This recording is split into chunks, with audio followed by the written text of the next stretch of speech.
Mesdames et messieurs, bonsoir. Merci. Donc, vous êtes bien en direct d'Al24 News. Merci de vous joindre à nous pour ce nouveau numéro de l'échiquier international consacré à la destruction du barrage ukrainien Kachovka.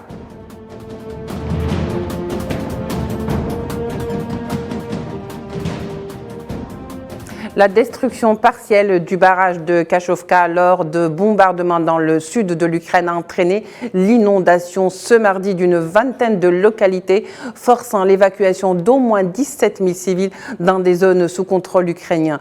Les deux parties, pour l'instant, se rejettent la responsabilité de l'explosion qui a causé l'inondation d'au moins 24 localités. Les inondations n'ont épargné ni les régions sous contrôle ukrainien, ni celles dites sous contrôle russe. La région la plus endommagée reste cependant la ville de Kherson. Mieux encore, le barrage abritant une centrale hydroélectrique sur le fleuve de Dnipro dans le sud du pays avait été pris, depuis déjà longtemps, par les forces russes dès les premiers jours, il faut le préciser, de l'invasion ou de la guerre en Ukraine. Les accusations vont droit vers la Russie. Alors, quel intérêt a la Russie de bombarder un barrage qu'elle contrôlait depuis le début du conflit? Et surtout, à qui profite cette explosion inondant le pays? Sommes-nous devant la politique de la terre inondée? Et qui en tire ce profit de cette situation? Et si c'est une stratégie de guerre, quelle lecture peut-on en faire? On fera le point ce soir avec vous, avec nos invités également. Alexis Poulain, journaliste et cofondateur du média Le Monde Moderne. Alexis est avec nous par Skype depuis Paris. Alexis Poulain, bonsoir. Merci d'avoir accepté notre invitation. Bonsoir, merci. Nous avons également avec nous par Skype depuis Paris Manuel Pouchelet, expert en questions géopolitiques et sécuritaires. Monsieur Manuel Pouchelet, bonsoir. Merci d'avoir accepté notre invitation. Bonsoir madame et merci aussi de m'inviter à ce débat. Alors, on va y aller directement dans le vif du sujet. Le barrage le plus important et le plus stratégique explose, inondant toute l'Ukraine, ou presque. La situation est dramatique. Sommes-nous devant une nouvelle phase dans la guerre en Ukraine, monsieur Alexis Poulain? Oui, clairement, ce barrage avait un rôle stratégique, notamment pour l'approvisionnement en eau de la Crimée, mais aussi pour le refroidissement des réacteurs de la centrale de Zaporijjia. Alors, il y a suffisamment aujourd'hui d'eau pour assurer le refroidissement, mais ce barrage est, du fait de sa destruction, devenu un enjeu stratégique majeur avec ces inondations, bien sûr, des terres autour de Kherson et l'enjeu de la Crimée. Des deux côtés, bien sûr, on accuse le camp d'en face d'être responsable de ce sabotage, avec les répercussions terribles qu'ils ont. C'est une escalade de plus, une escalade qui arrive au moment où l'Ukraine lançait sa contre-offensive qui semble arriver. Et le problème, évidemment, c'est encore une fois les vies humaines, les civils qui sont touchés par la destruction de cette infrastructure, notamment pour l'approvisionnement en eau potable et, comme je le disais aussi, pour le refroidissement des réacteurs de la centrale de Zaporijjia. Pouchelet, justement, est-ce que vous pensez que cette explosion fait qu'on franchit le cap vers une nouvelle étape ou vers un nouveau cap dans cette guerre en Ukraine? Vous savez, la destruction d'infrastructures civiles d'importance comme un barrage dans une guerre est toujours un événement conséquent dans le suivi et dans le journal de marche des opérations, que ce soit pour la population civile tout comme pour les forces armées. On annonce depuis des mois une contre-offensive ukrainienne qui met du temps à arriver, on lui livre du matériel à cette armée et on attend des résultats, enfin du moins l'OTAN, ou devrais-je dire plutôt les Américains. Maintenant, l'explosion de ce barrage, si vous voulez, c'est quand même un message fort qui ne sera pas neutre. Pourquoi? Parce que c'est une infrastructure qui s'inscrit bien sûr dans la production d'électricité de l'Ukraine et forcément les Russes avaient déjà déclaré que l'objectif était de priver de ressources électriques cette partie du pays. Maintenant, l'inondation a un autre message, c'est-à-dire la capacité en effet de s'aborder d'autres infrastructures d'importance comme la centrale nucléaire de Zaporijjia qui a été évoquée.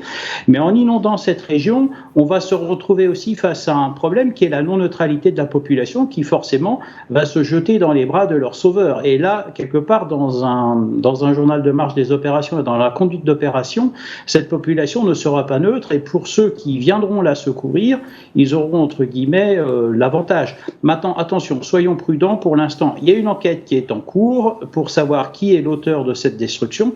Je vous ferai remarquer que hier, le porte-parole du ministère des Affaires étrangères russe s'est exprimé sur la question avec un verbatim assez précis qui renvoie finalement les accusations au camp ukrainien. Maintenant, soyons prudents, nous sommes dans une guerre, il y a également une guerre de communication derrière cette destruction, où il faut observer la plus grande vigilance. Une chose est sûre, c'est que l'Ukraine et son agenda commence à cumuler des destructions inquiétantes. On avait eu le pilonnement de la centrale nucléaire à Zaporijjia, on a eu d'autres destructions, comme notamment le minage du port d'Odessa. Et si vous voulez, en termes militaires, ça commence à faire beaucoup. Pourquoi ? Parce que les deux camps, sont déterminés à conserver la position pour la Russie et à reprendre les positions pour les Ukrainiens, ce qui me fait penser qu'il y aura sûrement d'autres escalades avec peut-être la destruction d'autres infrastructures. Oui, alors on l'aura compris, cette explosion ouvre un nouvel épisode dans la guerre en Ukraine. Les deux parties, pour l'instant en conflit, s'accusent mutuellement et se rejettent la responsabilité, on le disait donc dans l'introduction, ce qui n'arrange pas la situation, Alexis. Oui, évidemment. Alors, c'est une guerre de l'information autant qu'une guerre sur le terrain, avec de nombreuses victimes. Mais le fait est que la destruction d'infrastructures se multiplie. On a eu aussi l'attaque au drone sur le Kremlin, l'attaque aussi, bien sûr, d'autres infrastructures. Et hier a été évoqué, lors d'une conversation entre Vladimir Poutine et Recep Tayyip Erdogan, qui vient d'être élu à la tête de la Turquie, un autre sabotage, c'était celui d'un pipeline qui reliait la ville russe de Togliatti au port ukrainien d'Odessa, et un pipeline qui là transportait des engrais. Donc partout on voit que les sabotages se multiplient. Le risque, c'est à la fois le risque pour les populations civiles, le risque d'approvisionnement, le risque de famine aussi qui pourrait arriver, puisque sans engrais les récoltes ne vont pas être bonnes. Et donc derrière, c'est une guerre qui s'installe dans la durée, on le voit bien, depuis février 2022, avec le risque de voir un pays à genoux. On a vu bien sûr des villes totalement rayées de la carte, c'était le cas récemment, et ça ne fait pirer avec des images qu'on avait rarement vues depuis la Première et la Seconde Guerre mondiale sur le territoire européen. Donc vraiment quelque chose de l'ordre de l'escalade, de l'inquiétude, et bien sûr les enquêtes qui mettront du temps à aboutir, puisque en zone de guerre, il va être très difficile d'avoir des enquêteurs internationaux pour faire le point sur qui est à l'origine de ces sabotages. Et surtout impartial si cela se trouve. Manuel Pouchelet, Poutine a dénoncé un acte, je cite, barbare de l'Ukraine. Le président donc russe a accusé l'Ukraine d'avoir conduit à une catastrophe, je le cite bien sûr, environnementale et humanitaire à grande échelle. Alors, devant ces accusations mutuelles, il est très difficile justement de définir les responsabilités. Le président ukrainien également avait accusé la Russie de vouloir exploser ce barrage pour justement contrecarrer l'attaque dont vous parliez, celle du printemps. Alors dans tout ça, comment doit-on faire pour dire à qui profite finalement cette explosion ? À qui profite cette explosion ? De toute façon, elle ne peut être que l'œuvre de forces entraînées. Ça me fait penser, vous savez, au sabotage du Nord Stream l'année dernière, où on avait accusé certaines puissances. Mais pour réaliser ce type d'explosion, il faut un armement précis, il faut de l'explosif, il faut un savoir-faire technique. Et les armées éligibles à ce genre d'action de sabotage, si je puis me permettre, sont peu éligibles. Et malheureusement, vous êtes en présence de forces russes et de forces ukrainiennes qui, malgré la puissance des forces russes sur le théâtre, sont capables de mener ce genre d'opération, et même l'Ukraine est capable de le faire avec l'aide de l'OTAN, précisons-le. Maintenant, à qui profite le crime ? De toute façon, je ferai remarquer que ce barrage est situé principalement en Crimée, et je rappelle que les intentions de M. Zelensky est également la reprise non seulement des territoires qui ont été perdus lors de l'invasion russe de février 2022, nous sommes en 2023, l'objectif aussi, et pour les conditions de paix évoquées par M. Zelensky, là je précise bien M. Zelensky et les autorités ukrainiennes, la paix ne sera possible que quand l'Ukraine aura retrouvé ses frontières des territoires perdus en février, mais également de la Crimée. Donc si vous voulez, le message est fort, il y a une volonté des deux camps de se nuire mutuellement, de ralentir cette offensive dont tout le monde parle et dont on ne sait pas encore réellement les tenants et les aboutissants en termes d'organisation, et ça c'est important de le signaler.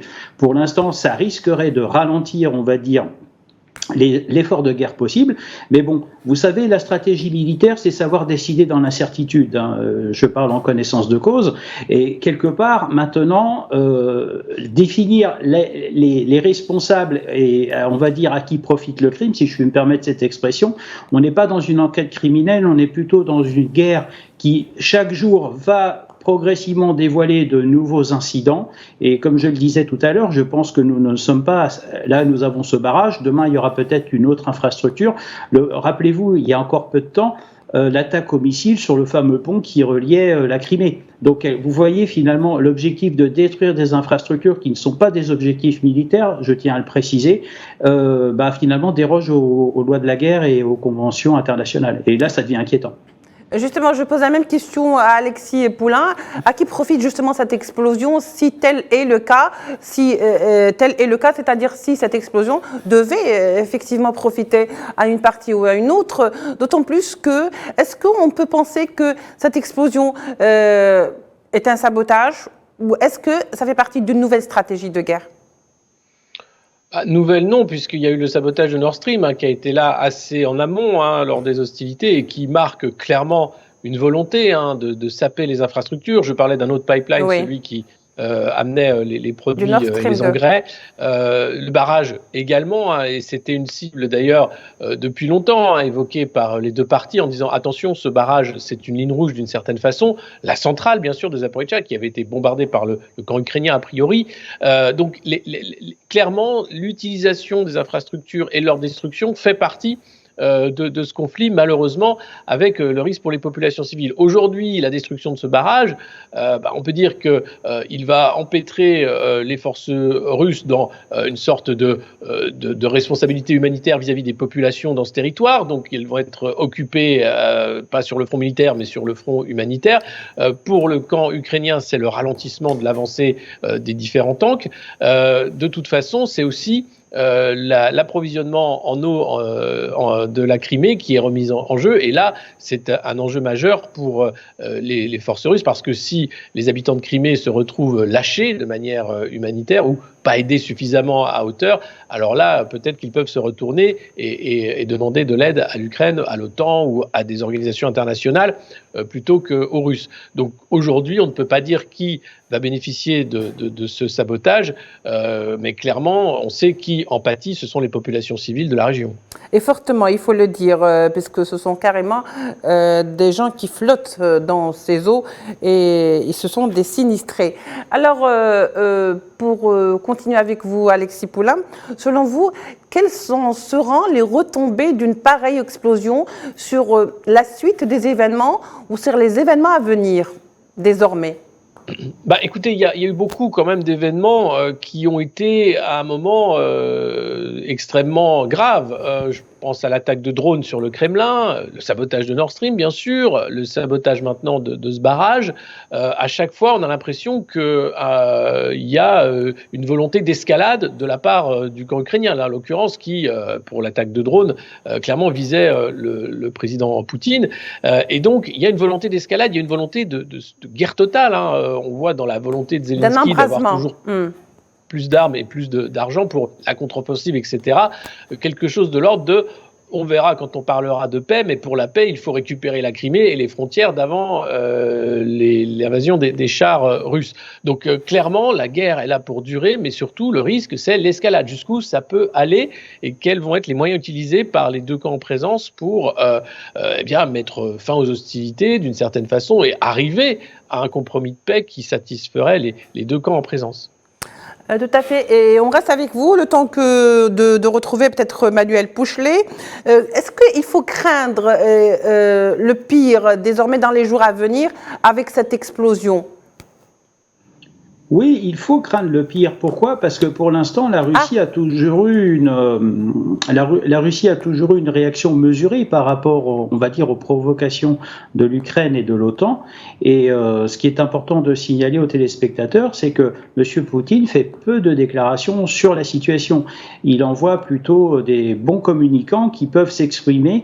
Et une chose est sûre, la population n'est jamais neutre, elle ne mord jamais la main qui l'alimente.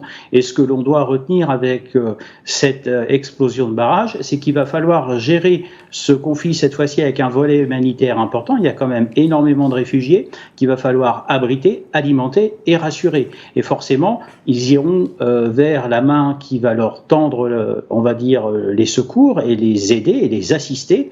Et cette population ne sera jamais neutre en tous les cas. Une chose est sûre, cette explosion de barrages donne un nouveau tournant à ce conflit ukrainien qui, à mon avis, n'a pas fini de nous surprendre, où pour l'instant, la destruction d'infrastructures d'envergure comme ce barrage risquerait d'en appeler d'autres. On a également, et votre invité l'a rappelé à juste titre, il y a aussi eu des attaques et des pénétrations en territoire russe de la part de l'Ukraine, et les réponses, on va dire, de la Russie, pour l'instant, ne se sont pas encore manifestées. Je me méfie toujours de la stratégie russe qui encaisse et qui, au moment de la présence des effectifs en conséquence, mènera à son tour une sorte de contre-offensive pour mettre un terme, si vous voulez, aux agissements d'une armée ukrainienne qui est devenu un proxy de l'OTAN, en tout cas. Voilà. Donc maintenant, sachons une chose aussi, les positions russes dans la région sont fermes, même l'OTAN se pose la question de savoir comment les contourner, comment les prendre par le biais de l'armée ukrainienne, et une chose, pour l'instant, elle n'a pas de réponse. Donc, si vous voulez, il y a eu cette explosion de barrage en pensant que ça allait, on va dire, revoir le dispositif mis en place par la Russie, ce qui, pour l'instant, n'est pas le cas. Enfin, voilà les dernières avancées que l'on peut communiquer ce soir. Très bien. Monsieur Alexis Poulain, maintenant que le mal est arrivé, qu'il est fait, à quoi faut-il s'attendre pour les jours à venir ? Il y a toujours des mouvements de troupes, évidemment, entre la contre-offensive ukrainienne et la réponse russe. À savoir, les Russes ont également bombardé par le passé des infrastructures ukrainienines avec des missiles et toujours cette option est sur le tapis. Donc ça reste une question de force en présence et de qui peut prendre le dessus à un moment donné. Aujourd'hui, tout est extrêmement opaque parce que les forces ukrainiennes ont demandé la plus grande discrétion sur la contre-offensive, donc on ne sait pas vraiment ce qu'il se passe.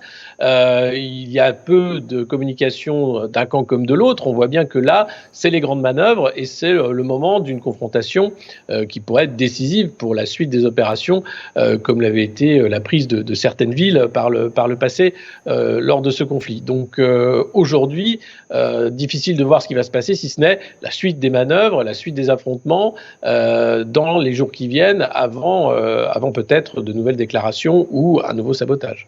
Oui, alors dans cette explosion, il faut dire que cette inondation et le flux qu'elle a engendré n'a pas épargné, n'a pas fait de distinction. On ne s'est pas posé la question, est-ce que c'est le côté ukrainien contrôlé par les Ukrainiens ou le côté russe contrôlé par les Russes. Donc on a vu le nombre de victimes qui s'est élevé quand même à 20 000 sans-abri, sans compter les morts qui est de 6, je crois, un bilan même appelé à connaître une croissance. Manuel Pouchelet, comment vous pensez que vont se dérouler aujourd'hui les opérations de secours où chaque président ou chaque pays peut-être devra montrer sa présence pour un peu témoigner de son autorité sur la région? Comment va se jouer la chose? La chose, écoutez, c'est de répondre aux urgences d'une population en déroute. C'est de la mettre à l'abri, c'est de l'alimenter, mais c'est surtout d'assurer sa sécurité. Et c'est difficile d'avoir, comment dirais-je, vous savez, c'est un petit peu la même problématique quand vous avez des prisonniers de guerre qu'il faut mettre à l'abri et malheureusement, ça mobilise des effectifs, en fait, au niveau des forces en présence. Et est-ce que les Russes vont réussir à le faire de leur côté avec, vous savez, comme M. Poutine avait prononcé, les territoires qui ont été conquis sont devenus russes. Donc, j'espère qu'il a l'infrastructure civile, c'est-à-dire les autorités civiles compétentes pour accueillir ces réfugiés et leur porter assistance, comme tout État doit le faire, c'est-à-dire là, on rentre vraiment dans le rôle de l'État.